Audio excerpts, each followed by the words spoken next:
Nichukue nafasi hii kuwakaribisha nyote katika siku hii muhimu. Tunatazamia uwasilishaji mzuri wa taarifa za kila kata, na naamini kwa idara na wataalamu wetu na wako mahali hapa na watazinoti, ili basi tuweze kwenda kuzifanyia kazi yale mapungufu ambayo yanaonekana katika taarifa hizo. Naomba kutoa taarifa fupi kutoka TANESCO Monduli. Wilaya ya Monduli ina jumla ya vijiji 62, vitongoji 236. Katika vijiji 62, vijiji vyote vina umeme. Kati ya vitongoji 236, vitongoji 120 vina huduma ya umeme. Katika mwaka wa fedha 25-26 tumeendelea kutekeleza miradi mbalimbali ya kusambaza umeme kwenye vitongoji pamoja na vijiji. Tulikuwa tuna mradi wa vitongoji 15 au ulikuwa unaitwa mradi wa mbunge. Kwenye mradi huu vitongoji vyote 15 vimeshapatiwa nishati ya huduma ya umeme, kwa maana ya kwamba vitongoji vyote vimefungwa transformer. Pongezi na TANESCO kupeleka umeme kwenye kisima cha Lemoti ambayo ilichimbwa na wafadhili, na kilio chao kubwa ilikuwa ni kupeleka umeme Lemoti. Bado kuna kisima kingine kijiji cha Lengolwa, kisima kile kimechimbwa na bado umeme haijafika kwenye chanzo na imebaki nguzo mbili. Tuna mazoezi mawili kwenye kata yake. Zoezi la kwanza lilikuwa ni kupeleka umeme kwenye kisima ambacho walipata ufadhili. Zoezi hilo limekamilika kama ambavyo wamesema, lakini pia tulikuwa tuna kitongoji pale pale kwenye kata yake ambacho ni cha Lengolwa. Kitongoji hiki tulipeleka umeme kwa ajili ya wananchi, lakini lengo namba moja lilikuwa ni kwa ajili ya kisima. Ndio maana ana uwezo wa kusema kwamba zimepelea nguzo mbili, lakini kiuhalisia ni nguzo 4 zinazohitajika pale. Hilo Mheshimiwa Mwenyekiti, ni kuhakikishie kwenye baraza lako hili kupitia pia chini ya ofisi ya mkuu wa wilaya, na jana tulikuwepo pale tumelipokea. Tunakuhakikishia mwezi wa pili ukifika, sisi tutafanyia kazi hicho kisima kiweze kupata huduma ya umeme ili wananchi waendelee kunufaika na maji. Utekelezaji wa matengenezo ya barabara kwa miradi ya 24-25 ni mradi ambao unatekelezwa kijiji cha Lendikinya, ni ujenzi wa box culvert mpaka sasa unaendelea. Miradi ya 25-26 ni matengenezo ya sehemu korofi barabara Lengolwa Lemoti na pia Luksale Ndukusi mpaka Makuyuni Lemoti. Huo mradi umeshakamilika mpaka sasa. Tuna mapokezi ya fedha ya mwaka wa fedha 25-26 mpaka sasa tujapokea fedha zozote kwa sababu mradi wenyewe umekamilika wiki jana. Kwa hiyo mkandarasi bado hajaomba malipo. Ipo TARURA kwa daraja la Isilale Lukani ambayo sasa inaelekea kukamilika. Mwaka juzi ilitengenezwa, maji karibu, lakini wamerudia, na naipongeza kwa sababu ilitengenezwa sawa sawa. Na pia nishukuru kwa kilomita 2 ya barabara ya Lukani. Ni kweli kwamba kuna changamoto ya mmomonyoko wa udongo. Hili kinaweza kufanyika ili angalau ipite miaka 5-6 bila kurudi kuweka sehemu ile kama patao daraja. Asante. Barabara ya Mereti Elwai tuna miaka mingi sana tuitekeleza kwa sababu ya ufinyu wa bajeti. Tunakuwa kwenye bajeti lakini fedha haziji. Wala zile madaraja makava tunaona yanaharibika ni ya muda mrefu sana, na ndio maana tunazidi kuomba fedha kila mwaka. Barabara ya Mereti Elwai haijai kukosa, lakini kutokana tuna ufinyu wa bajeti hatuwezi kutekeleza, lakini kila mwaka tunatekeleza. Hata mwaka huu tumepangia bajeti, tunasubiri fedha. Mwaka wa fedha 26-27 ipo pia kwenye bajeti, tunasubiri tu ikipitishwa na fedha zikija tutazitekeleza. Timu ya uchunguzi wa mgogoro wa ardhi kati ya wafugaji, wakulima na Jeshi la Ulinzi la Wananchi wa Tanzania Luksale Monduli Arusha katika taarifa yake ilishauri na kupendekeza ifuatavyo: A. Kutokana na ukweli kwamba wenye mashamba walimilikishwa kisheria na kamati ya ardhi ya wilaya ya Monduli na kukabidhiwa nyaraka halali juu ya umiliki huo, na kwamba JWTZ lilichukua eneo la wenye mashamba, hivyo timu ya uchunguzi inapendekeza wenye mashamba yenye nyaraka halali za serikali walipwe fidia kwa mujibu wa sheria za Tanzania. Sehemu B katika yale ambayo wameshauri, Halmashauri ya wilaya Monduli iwape elimu wananchi juu ya uhalali wa ulipwaji wa fidia wa wananchi wanaomiliki mashamba katika eneo la mgogoro la Lokisale. Aidha, timu ya uchunguzi inashauri yanapotokea mambo yanayogusa maslahi ya wengi yanayoweza kuibua migogoro, maazimio yote yahusishe na utoaji wa elimu kwa wananchi kabla ya utekelezaji. Jeshi la Wananchi TZ ni marafiki na wananchi wa wilaya Monduli wa kata 9 inayozunguka eneo hili na vijiji 13, na kwa bahati nzuri hapa tunapozungumza mnafahamu hali ya ukame inayokabili wilaya yetu ya Monduli. Viongozi wengi wamepita, naomba tusikilizane. Mheshimiwa Mwenyekiti, eneo hili liliasisiwa na waasisi wetu akiwemo baba yetu marehemu Sokoine na wenzake waliomfuata, mahayati waliomfuata akiwemo Lepilalo Lemoloimet, Mheshimiwa Edward Lowassa na wabunge wengine watatu wakifuatana, Julius Kalanga na Fred Lowassa, na wenye viti pia waliopita akiwemo Pelo, akiwemo Richard Mebolokini, akiwemo Sakunyu na Mheshimiwa Isaac Kadogo. Wewe ndio uko kwenye kiti. Tunakuomba Mheshimiwa Mwenyekiti, eneo hili la malisho na mafunzo ya kijeshi ni eneo rafiki na sisi wananchi wafugaji na waheshimiwa wanajeshi, ambayo kwa miaka ya 70 Mheshimiwa Sokoine kupitia utaratibu wa serikali, kama sio miaka 70, wananchi walitolewa mle ndani, ambayo ikiwemo maboma makubwa, boma ya Mebolokini, boma ya Mbapai, boma ya Rikina, wakina Sipitek ambaye ndio alikuwa mwenyekiti wa kipindi hicho, bila kulipwa fidia yoyote. Jambo hili sio dogo. Kama mimi eneo hili familia zetu zimetolewa mle ndani, tukakubali kabla mimi sijazaliwa, miaka 40 na 38 iliyopita ndio jeshi wameingia, lakini walianza kufanya harakati ya kutumia hilo eneo enzi ya Sokoine. Ndugu zangu waheshimiwa madiwani, mimi nataka niwabebeshe ninyi mzigo huu. Naomba kwa umoja wetu, tunamwomba Mheshimiwa Rais, tunaomba viongozi wetu wa serikali, hasa viongozi wetu wa Chama cha Mapinduzi, na kwa bahati nzuri Mungu dada yetu yupo mbele yetu ambayo ni Mheshimiwa DC ambaye ni mwakilishi wa Mheshimiwa Rais. Tunaomba sisi kama wafugaji hatuna mgogoro yoyote na jeshi la wananchi, na tudai fidia sisi maelfu ambayo tunaishi ndani, ambayo ni kata 9 na vijiji 16.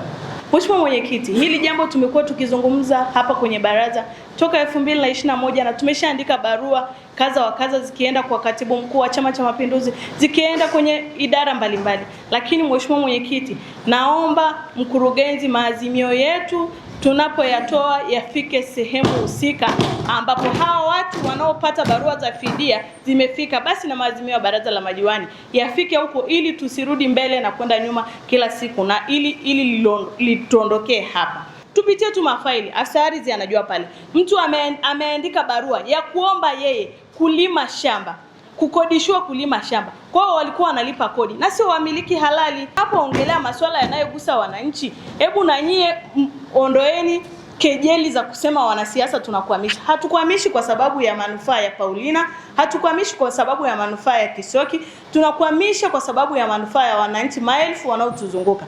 Hili eneo linategemewa na vijiji 13, kata 9. Mahali ambapo tunategemea ndilo hilo eneo ambalo linategemewa kutoa fidia. Eneo hili litambulike kama eneo la mafunzo ya kijeshi na mseto. Na sio tu kusema eneo la jeshi, hili sio eneo la jeshi peke yake, ni eneo la mafunzo ya kijeshi pamoja na malisho ya mifugo. Na ndio maana wakienda kwenye kufanya mazoezi yao huwa wanatupa barua. Ikitambulika hivi, chokochoko hizi zote zitaisha. Mheshimiwa Mwenyekiti, hili eneo linategemewa na vizazi na vizazi, halijawahi kutokea ikatolewa fidia, na baraza letu lisiwe njia ya kutoa fidia kwa hawa watu. Tunaomba ieleweke kwamba azimio letu, hatutaki fidia kwa hawa watu, hawana uhalali. Kwa kuwa eneo la jeshi linazungukwa na wafugaji, ni vyema wakapewa elimu juu ya ufugaji wenye tija ili kuepuka uhitaji wa ardhi kubwa ambao unaweza kuleta mgogoro baina ya jeshi na wao, hasa kwa utaratibu wa sasa ambao wafugaji huingiza mifugo kwa ajili ya kupata malisho katika eneo la mazoezi ya kijeshi pale ambapo mazoezi hayafanyiki. AUSA ambayo ni taasisi inayohusika na maji mjini kwa maana hiyo mji wa Monduli na maeneo ya jirani, kata ya Butoto la Shaibu na baadhi ya eneo dogo la kata ya Sipepo pamoja na eneo dogo la mji wa Meserani. Matenki yanayofanya kazi mpaka sasa hivi yako 9 na yasiyofanya kazi yako matenki 2 kwa ajili ya kusambaza maji. Katika shughuli za ufundi zilizofanyika ni pamoja na uvunaji wa maji kwenye vyanzo vyetu ambavyo ni chanzo cha Mlimani ambacho ni chemchemi, lakini pia chanzo cha visima virefu vilivyopo Ngaramtoni, Arusha DC. Na changamoto kidogo pale msituni pale kwenye tenki ile kubwa la kwenda kwa mjini. Sasa hebu nisaidie jambo moja. Pale kwenye tenki inaonekana bei ya maji ni shilingi 25 kwa leo. Lakini wafugaji wakienda pale wanaongezewa bei. Nadhani ni shilingi 50 au shilingi 100. Na kwenye tenki pale wameongezesha bei zile za maji. Sasa nimekutana na hilo, kwa hiyo ikawa sina sehemu ya kusema lazima nizungumzie kwa sababu ni malalamiko ambayo ninapata. Lakini moja yangu ya pili, tuna mwaka sasa ofisi ya kijiji pale Gaji tumeshalaza bomba kwa maana ya nini, lakini mpaka sasa baada ya kuki. Lakini vile vile kuna mabomba ya upande wa chini kule nao wamelaza maji, mabomba la maji, lakini mpaka sasa yake. Naomba ufafanuzi kwa hilo. Ni kweli baada ya kulaza bomba hizo tuko kidogo kwenye budget crisis. Kwa kipindi kirefu tumekuwa tunakabiliwa na tatizo kubwa la kulipa umeme kwa ajili ya mitambo. Lakini sasa hivi kwa sababu hali yetu imerejea, tunaenda vizuri kwenye mstari. Naomba nikuahidi kwamba tumeshaombea viungio, kwa sababu issue ilikuwa ni viungio kwa ajili ya kuunga yale mabomba tuweze kuyapa maji. Kwa hiyo naomba nikutaarifu kwamba fedha za kiungio zimeshaombewa kwenye NeST na zinatoka hivi karibuni tuweze kununua viungio kwa ajili ya kuunganisha zile bomba tuweze kuelekeza maji kwenye maeneo hayo, na baada ya kuunganisha tutaanza kuwapimia wateja ambao wanahitaji matawi kwenye maeneo ikiwepo eneo ambalo umelitaja la ofisi ya kijiji. Monduli tuko tayari kwa bima ya afya kwa wote. Ni swala la kuwaweka wananchi tayari na tutafute hata hamasa. Naomba sana kwa sababu wananchi wengi karibu kila familia ina mbuzi. Tukiuza mbuzi tutakata bima ya afya na itatusaidia kwa mwaka mzima. Mbuzi mmoja, bima ya afya kwa wote. Sio hivyo? Ili tuweze kutekeleza lengo la Mheshimiwa Rais la kufikisha tabasamu kwa wananchi kwa kuwa na afya bora, waweze kutekeleza majukumu yao na kujitafutia kipato. Baada ya kusema hapo, Mheshimiwa Mwenyekiti, ninaamini tuelewana, tutaenda kutekeleza hayo ambayo imeelekezwa serikali ili wilaya yetu isije ikabaki nyuma. Hizi taasisi kuna kipindi wakati zimeundwa